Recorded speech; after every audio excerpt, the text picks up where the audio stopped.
Hello, I'm Dr. Joseph Lee, your friendly urologist. Ngayon, sasagutin natin ang ilan sa inyong mga katanungan. Sa mga hindi pa nakakasubscribe, just click the notification bell and subscribe para palagi kayong updated. Mula kay Jose, hello po, Doc. 5 times a day po ba ang pag-inom ng Genesis Organic Spirulina kapag mahina ang immune system? Yes.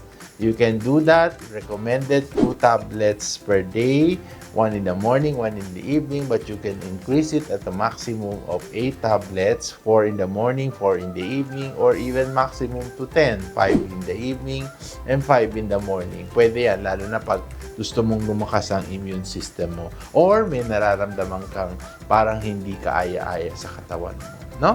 Mula kay Miss L. Doc, delikado ba kung may dugo ang ihi or hematuria? Nakita po kasi sa medical ko kanina lang, kinakabahan ako. One, okay, of course, anything that is due for blood in the urine is something that we need to look into and finding. So, pwede tayo mag-ultrasound ng kidney, ureter, and bladder para makita natin saan nagagaling ang dugo. Baka may bato ka, may polyps, or may mass, no? Para makita yan. Now, since babae ka, we have to take a look kung may kaugnayan ba sa cystitis. Kasi pag may infection din ng pantog, pwede ka rin magkaroon ng hematuria. Okay? Maliban dun sa nabanggit ko na maaaring may stone, may polyps, or may mass, no? So, tingnan natin kung ano makikita natin dun sa mga diagnostic modality, no? Delikado, depende kung ano makikita natin sa laboratory natin. Okay?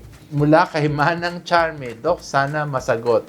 UTI po ba yung sumasakit sa gilid ng tiyan? Depende, no? If the UTI has been severe and for quite some time, pwede mag-cause ng ascending pain, no? But of course, dapat tingnan natin kung urinalysis natin may infection. Tapos tingnan natin kung meron tayong bang makikita if we do request for ultrasound of your ureter and your bladder para makita natin sabay-sabay before we even give your medical management, no? Ano mga sintomas ng UTI, just in case pag may UTI? Dysuria, balisawsaw, mabi ang pag-ihi, masakit ang balakang, lower back pain. Those the usual thing, no? Hanggang dito muna, at kung meron kayong mga katanungan, post your question in the comment box below. Dito po sa aking channel.